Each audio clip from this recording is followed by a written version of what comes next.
I'm ready if you're ready.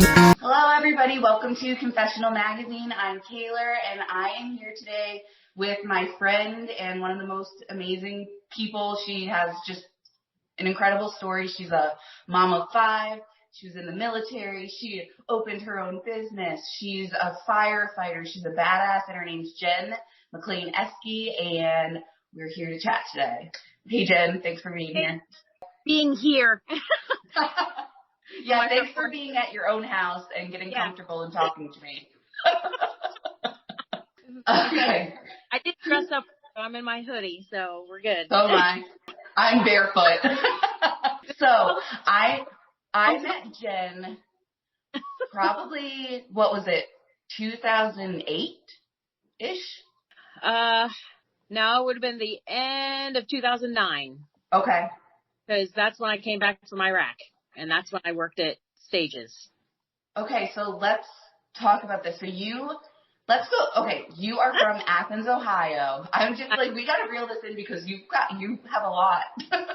So you grew up in Athens, Ohio, which is in the middle of Appalachia, and it's a beautiful hidden place that, I don't know, you don't find many places in the world like Athens. That is very correct. Yeah. So did you go into the military, and which branch of the military did you go into, like directly from high school? So, I was actually given a scholarship to go to college, for culinary arts. Okay. And, so I went to college. I spent 1 quarter, in college, and, because I grew up with a pastry chef mom and around a bunch of people that knew how to cook, I got really bored and thought to myself, what's something I could do that would be exciting? So I joined the military. Because, why not, right? Smooth transition. And let's not tell anyone that I joined the military. I didn't tell anyone. I didn't tell my sister. I didn't tell my parents. No one knew. No one knew.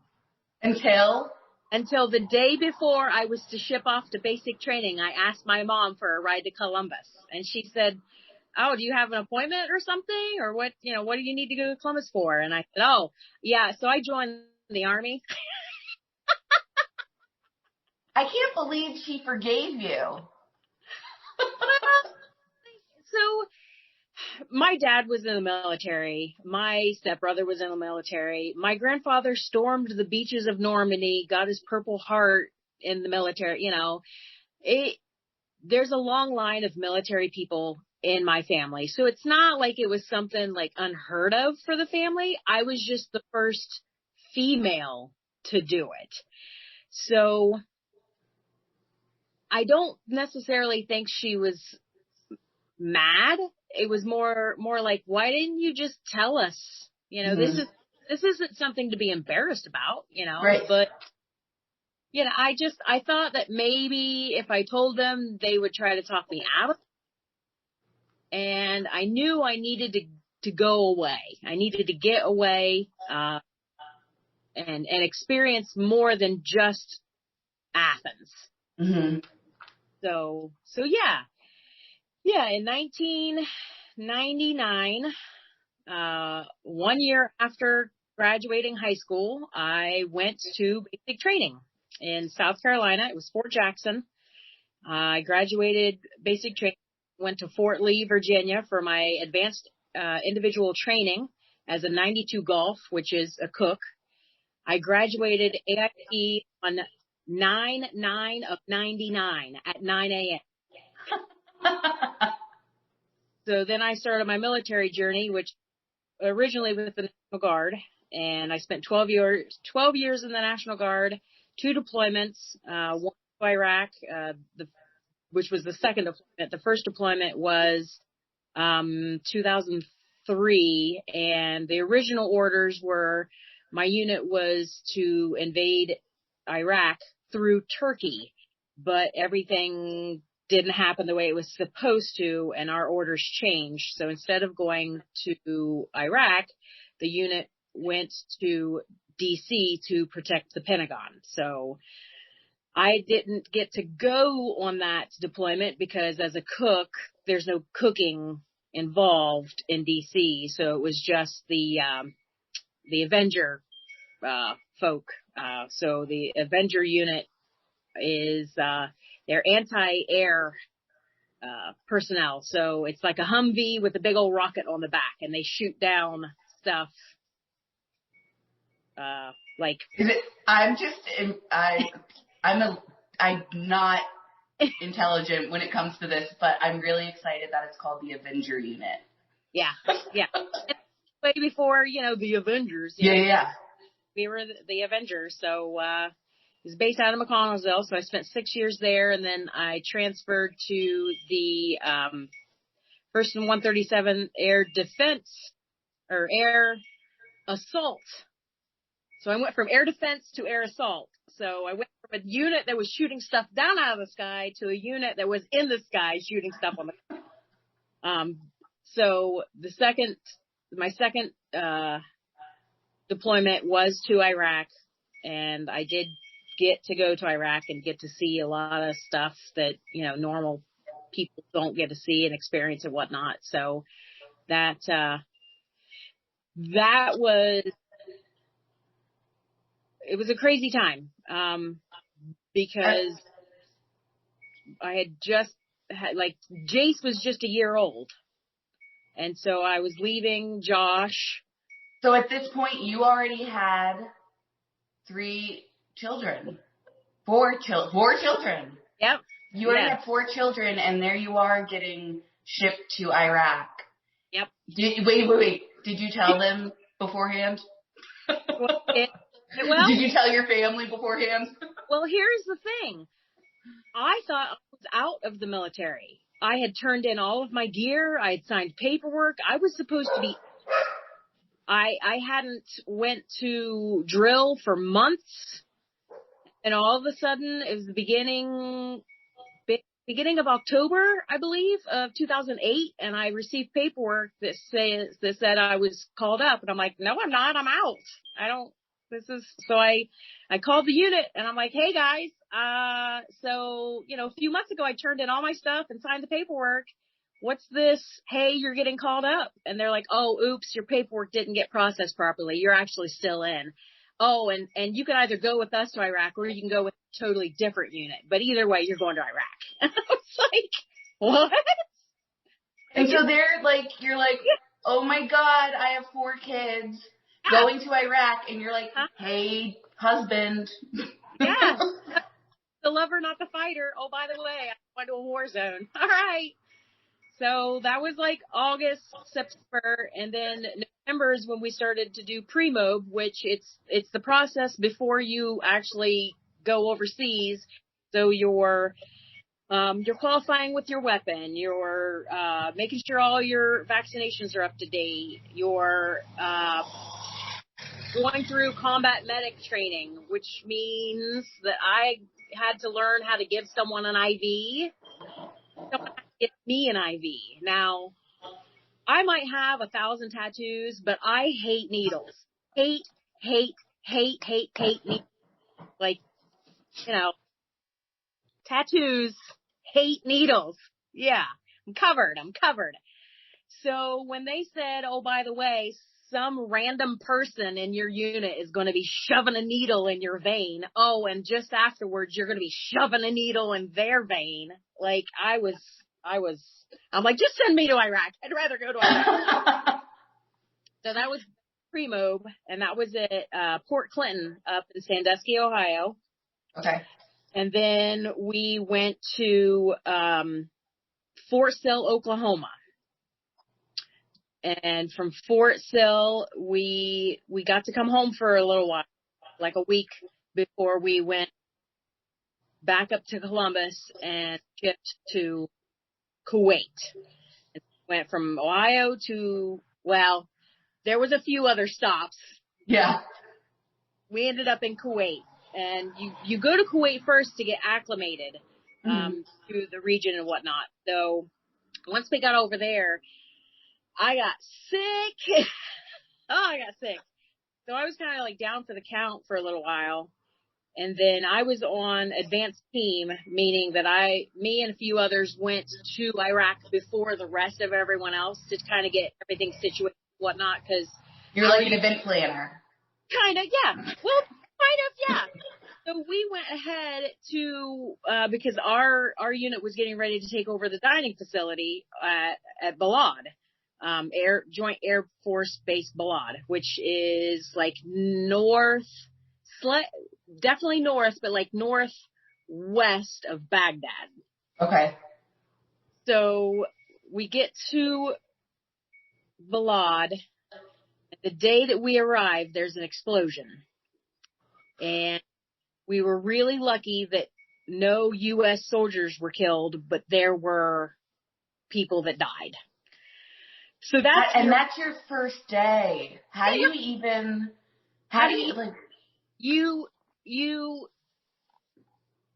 I don't know. Oh, okay, this is how it's going to be. Okay, cool. Great. So, the rest of the unit gets to Iraq, and so there's a piece of equipment called a C-RAM, and you're going to want to Google that. C-RAM. C-RAM. C-RAM. Go ahead and Google that. Googling. Yeah. Google. What a C-RAM is a piece of equipment that scans the sky for incoming bombs. And then it shoots out of the sky. So it shoots 50 cal bullets into the sky at a high rate of speed quickly. So imagine you're sleeping in a trailer with 20-foot concrete walls, and you hear on the other side of that concrete wall a 50 cal. And again, when you Google it and you hear what it sounds like, it's like, I can't even think, like imagine an automatic rifle, going off, but really loud. And so when you've just got to Iraq and there's been a bomb and it's went off and people are dead, and then all of a sudden you hear this like noise that you have no idea what it is, it's an instant heart attack. So there was that. That was fun. Were you like, send me home now, or like? No, my first reaction, which was the same about everyone else, was to, you thought we were getting attacked. So you out of your bed and you get your weapon and you go underneath your bed. You take shelter. So when the noise stopped, like you wait for a minute to listen, and then you get up and you go out and check to make sure everyone's okay. And so everyone else is doing the same thing. So we're standing outside, like looking like, what the frack, Jack? Like, what just happened? Right. And no one had any answers. So we're just like walking around talking to each other. Like, do you know what that was? No, I don't know. What did you tell? What did you hear? And it goes off again. And so we're like, it was total chaos. And one of the kids that, deployed to us had just turned 19. Like, I was 29 and this girl had just turned 19 and was in Iraq experiencing this. So it was like, it was crazy. So every day we got bombed. Like, there wasn't a day that went by that the mortar round didn't come. Now, they didn't always explode, and generally they didn't make it to the dining facility that we were at. However, one did. One made it all the way to the dining facility, and had it exploded, I wouldn't be sitting here. So we were lucky that it didn't. The bomb folk came in and took care of it and whatnot, but like every day. And it's when people complain about putting a mask on,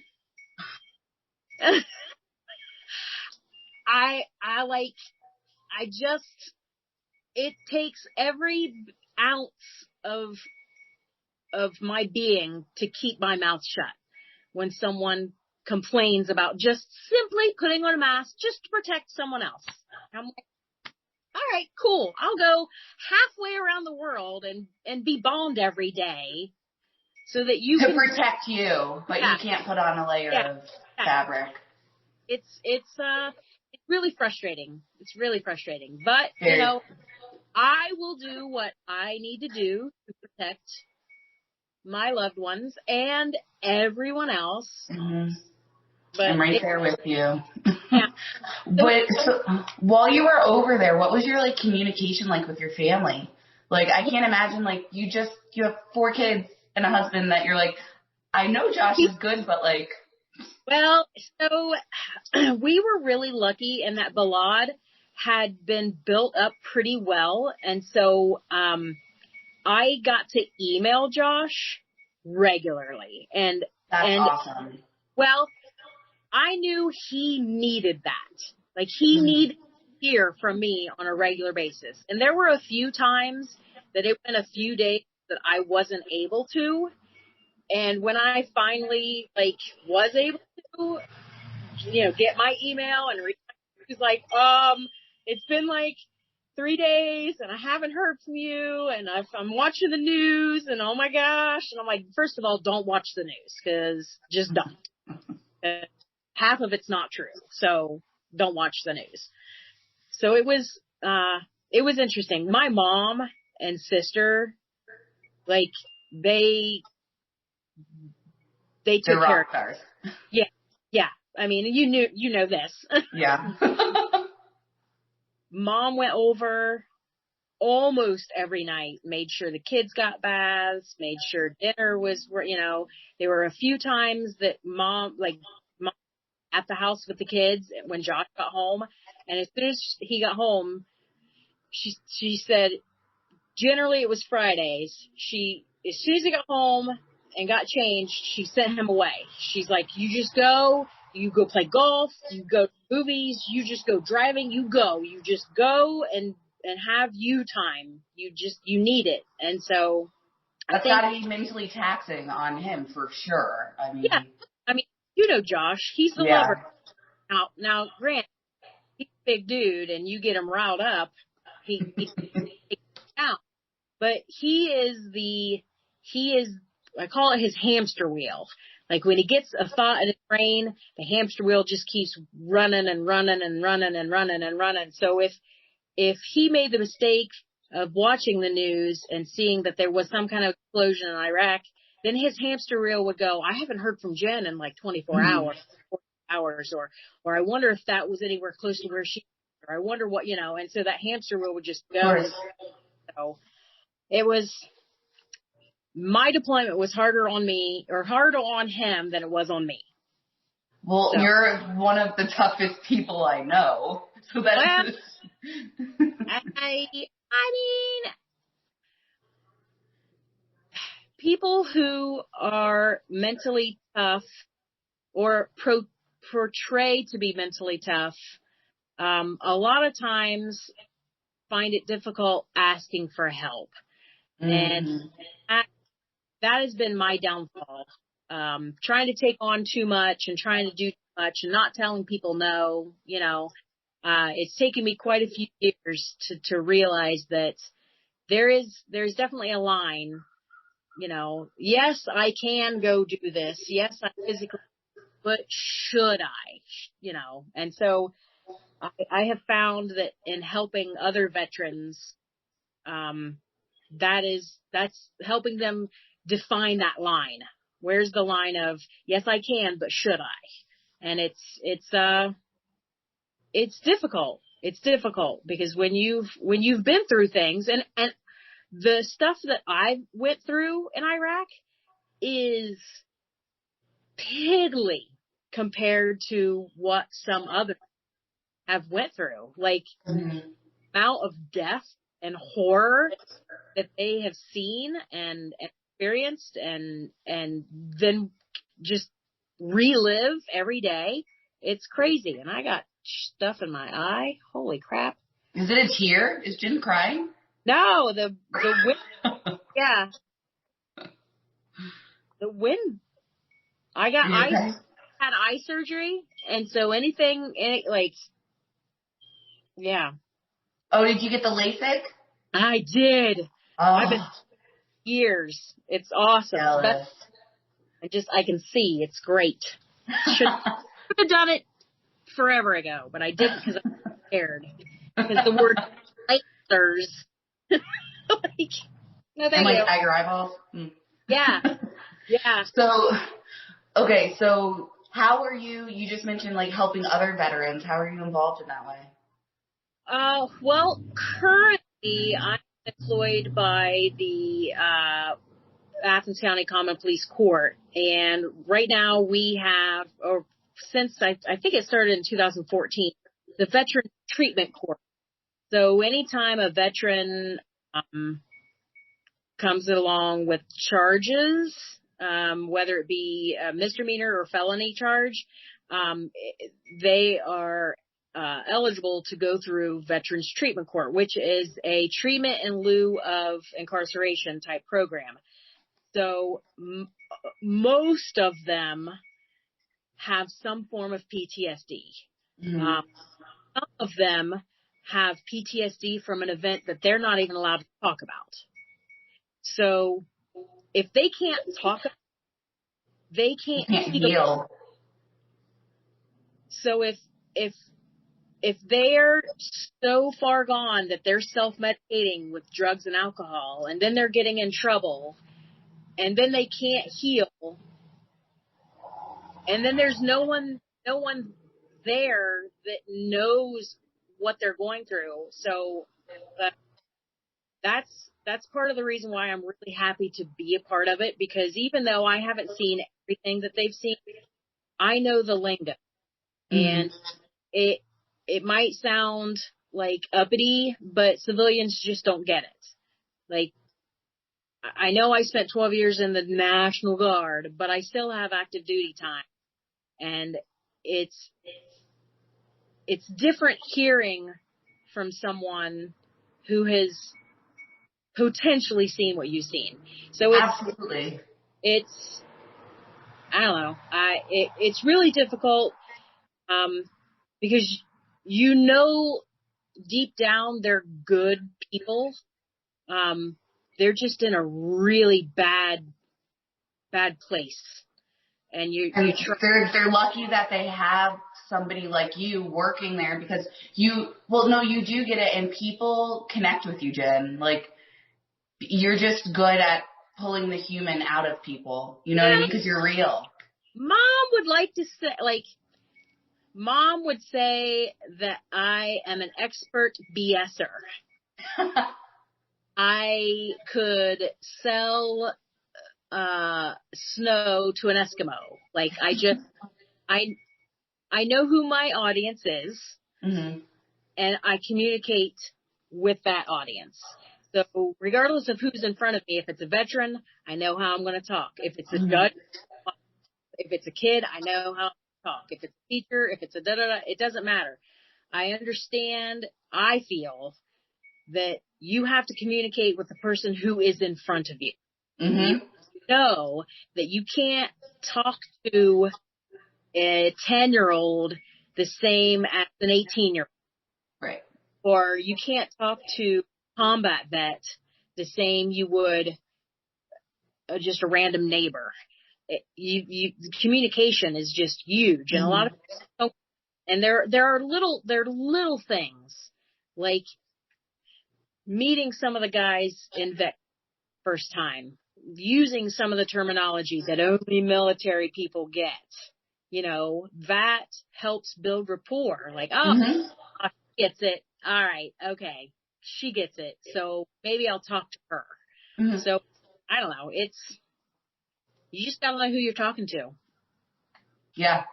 Well, I think it's great that you're doing it. And so when we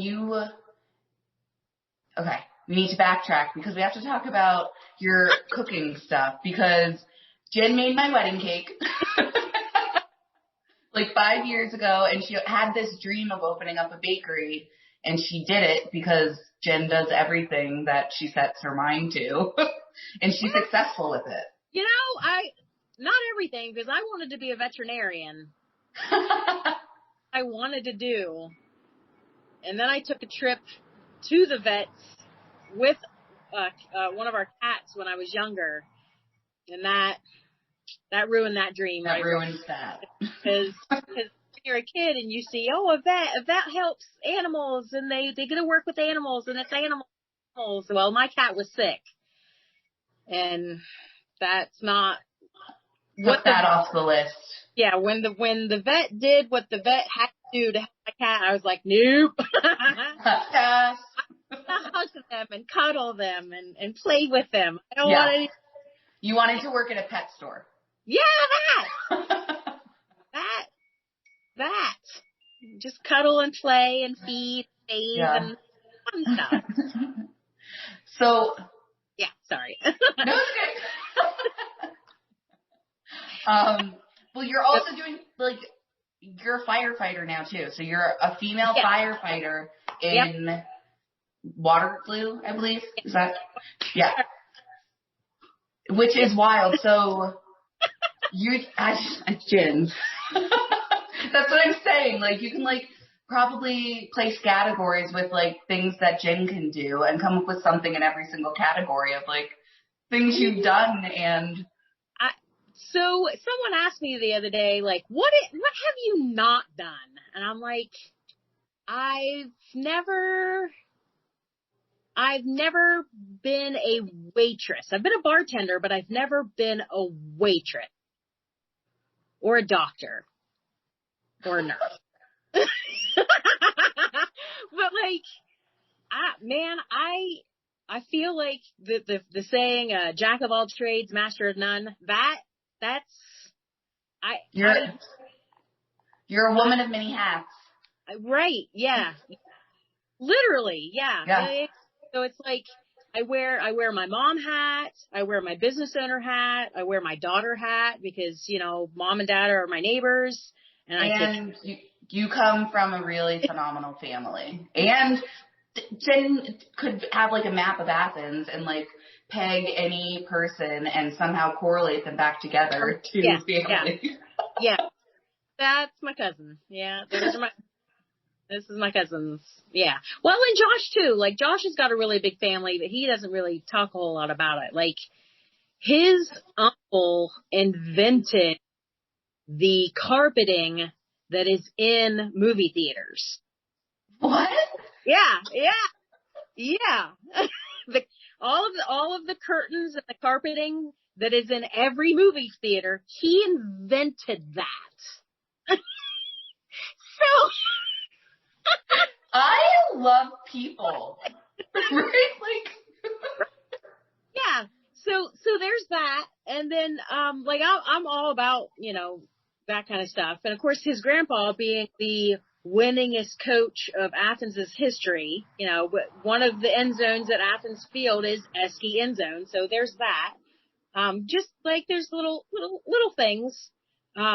Speaking of family, so about a year ago, I got onto Ancestry. I did my DNA thing. I've always been interested in that. I am related to Pocahontas. Or like, shut up. I kid you not. I knew you were a Disney princess. No. Her father had multiple daughters, and Pocahontas, and again, that's not her real name. Her married my ancestor, so he is like a ×9 grandfather. Like it's craziness. It's crazy. I'm like, okay, this isn't true. So I look at it again, and I'm looking at it from 14 different angles, and I'm like, oh my God, I'm related to Pocahontas. That makes sense. This is very cool, and it really does make a whole lot of sense. There's so much Indian in me. I mean, it doesn't show because I've got bright blue eyes and blondish hair, but like the sense of nature and the warrior and the gardener and the baker and the creator and the mother and like all of these things, I'm like, wow, this totally makes sense. Like totally makes sense. So, and I believe in all that stuff too. Like things are definitely passed down generationally that we're not even aware of. Exactly. Yeah. The other part that I was like, what? Okay, what? I've got ancestry from Africa. That's really cool. I'm like, what? And now Athens, Ohio, man. It is a beautiful area. Right? So, all right, cool. So yeah, it's amazing. I was able to track my grandmother's lineage back until like the 1200s. And so looking at it, they were some kind of royalty in France. So like, where's my money? I don't know. Yeah. We'll go on a treasure hunt one day, Jen. European treasure. One day we'll own that castle in Scotland, right? You're correct. That's right. Family has a castle in Scotland, so we'll just go to it. Anyway, yeah, so I really hope that my kids see that I don't know. I've never my parents never put a limit on me. Like they never told us, okay, this is only what you're able to do. Like here, you can't go any further. Like because you're a girl or, you know, because you're from Athens or because whatever. Mm-hmm. They never put that limit. And so I think growing up, that taught me that if I saw something like being a firefighter, you know what? I'm going to do that. And so I did it. You know, joining the military, I'm going to do that. So I did it. Being in law enforcement, I'm going to do that. I did it. Being a probation officer, opening up a bakery, you know, like going to college, like it just going to California on a whim by myself just because. I love it. I used to drive to Canada on the weekends in high school and like not call my parents until I was across the border. Yeah. So, you know, I think that being that as long as you're true to yourself and like, I wouldn't try to be a doctor. I'm not, you know, that's not something, you know, no, but not putting a limit on yourself and continually striving to gain more knowledge. Mm-hmm. And grow. And you can learn. There's always learning in any situation. Even if it's like a crappy lesson. Exactly. And you want to fight learning it, you can always learn. Exactly. And the people that say, well, I've been in this profession for 20 years, so I know it all. No, you don't. Everything changes. Mm-hmm. And couldn't be a change day to day or month to month or, geez, 2020 has shown us that things change. We're sitting here having an interview via Zoom. So you live 3 miles, you know. Right. So everything can change, and you just gotta be willing to see that there's nothing wrong with change. There's nothing wrong with the old ways necessarily. Hold on to some traditions, but man, come on. Mm-hmm. And with 2020, I feel like I've said this like a million times this month, but my 2020 is all about looking for the silver lining in the situations. Because otherwise we would all be depressed all the time. Yeah. And it's just, there's beauty in everything. We got to just start like sharing it with each other. Exactly. Yeah. We can more people with that mentality, it'd be fine. But it's like, oh man, I can't do this and I can't do that. Yeah, okay, what can't you do? Like, be happy with what you have, because there's someone just down the road that's got it worse than you. And it's always going to be like that. I'm going to be happy with what I have. Now, granted, I'm going to strive to gain more. Absolutely. But I'm not going to poop on, what I don't have. Like, that's just. Yep. Yeah. Staying positive in 2020. It's really a challenge, but we're doing it. It is, exactly. And, the more that I can do to be happy, to omit happiness and smile. Like, here's the one thing that drives me crazy about the mask is no one can see me smile. Like, I'm constantly smiling at people, and I'm like, I look at someone, and I'm like smizing. Yeah, and I want to pull my mask down to show I'm smiling, but I know I get yelled. So it's like, just smile. And so I think, well, I got the little crinkles on the eyes when I smile, so maybe they see that and they're, You know what I've started doing, and I have zero regrets about it? If I'm in Walmart, I'll just sing in the aisles because no one can tell who is singing. Yeah. I'm a fan of singing and dancing, and I will say that I am not ashamed to, like, do some wiggling out and about. Where was I the other day? I can't even remember where I was, but there was some music playing, and I just started, like, wiggling, and I could see people, like, what? Is she having, like, a medical fit, or what is going on? But I'm like, hey, this song, you can't not wiggle to it. It's, yeah. Yeah. I mean, I do the same thing when I'm driving, and I get, like, people will pull up to a stoplight, and I'm like, woo! Yeah. And, like, they'll look at me like I'm a psychopath for, like, half a second, but then they start laughing. And I'm like, whatever. Like, now we're both having a good time. Exactly. Precisely. And yeah. I'm really lucky in that, like, Josh is a music nerd. So because he and I both love music, the kids love music.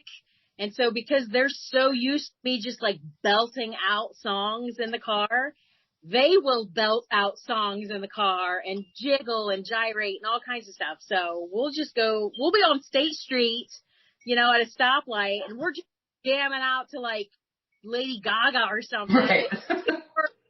People are just staring, and I'm like, yeah. Emma loves it. It's awesome. That's great.